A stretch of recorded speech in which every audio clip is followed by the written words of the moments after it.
Hey to do, what's going on, Strat fans? It's Colonel Strat, the strategy extraordinaire here, and today we're back with another one of Colonel's tactics.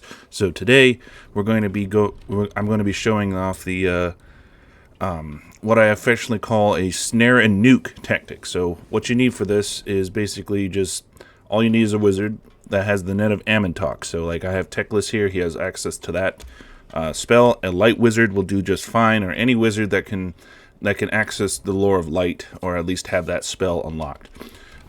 So it's rather simple. So what I'm doing is I've got a lot of missile troops back here, and what I'm going to do with Teclis here is I'm going to wait for these for these Cornite forces to get here, and I'm going to snare with the net of Amatok because it is a snare. Let's see if I can find it. Yep, it is a snare, and the target can't move for 20 seconds. Now that's more than enough time to be able to kill units, any unit really.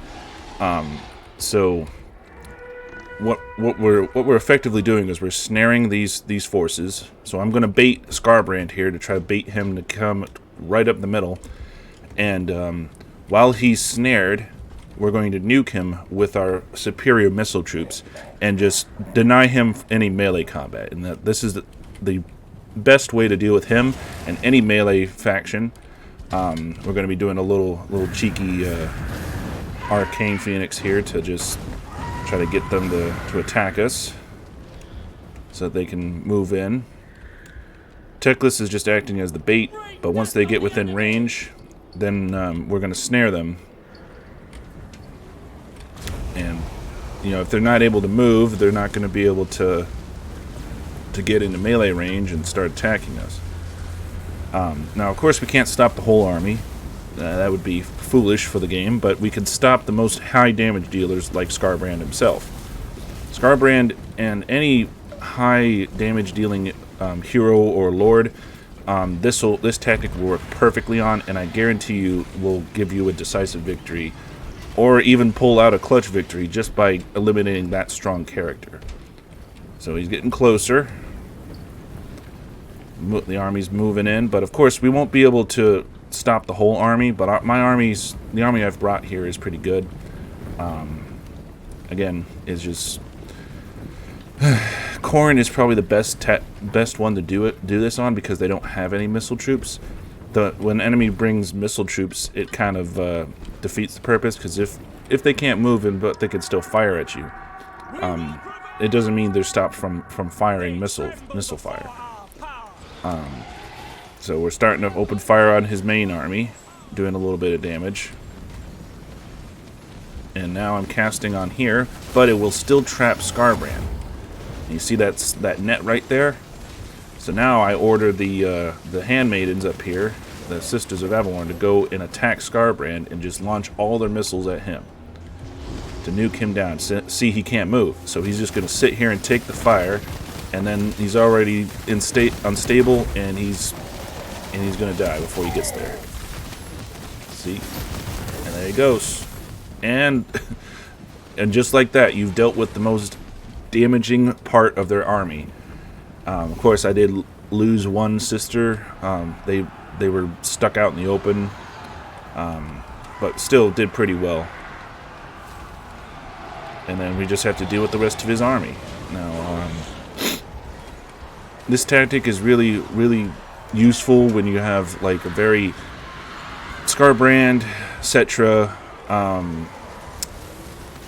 I'd say Snitch as well. Any enemy lord or hero that is very fast and very high damaging, this tactic will work really well against.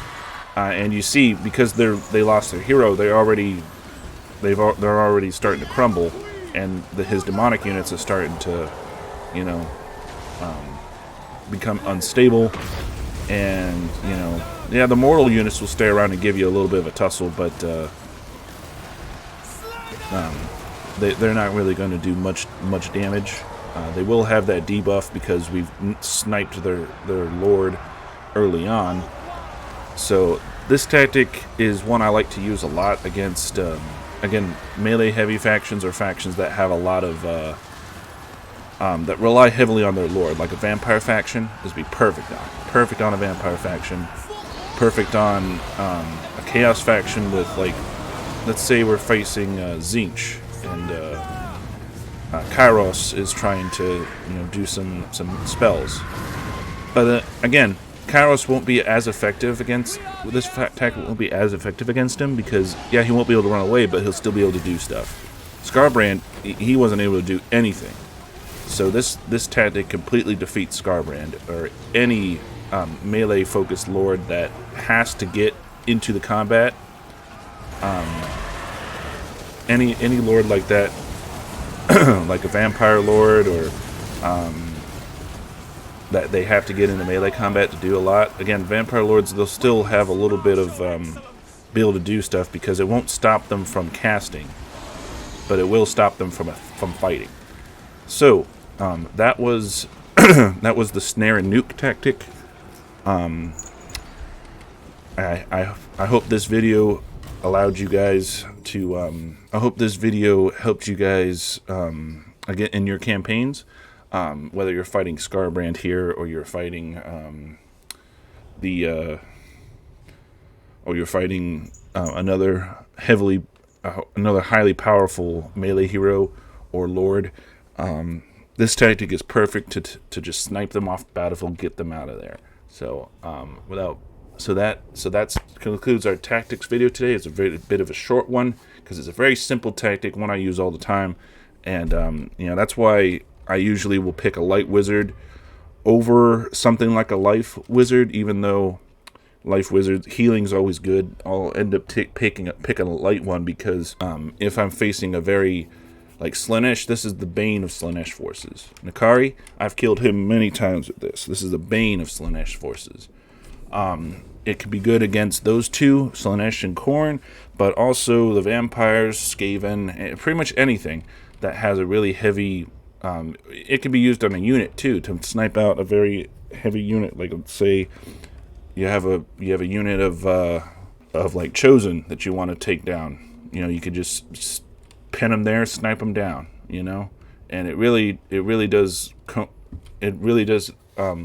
help concentration of fire, which I will explore in the next tactics video. It really helps synergize with that. Because if you snare them and then hit them with a bunch of missile fire, it can kill any unit. All right, and with that, Strat fans, that'll conclude it for today. Keep it strategic, Strat fans. Colonel out.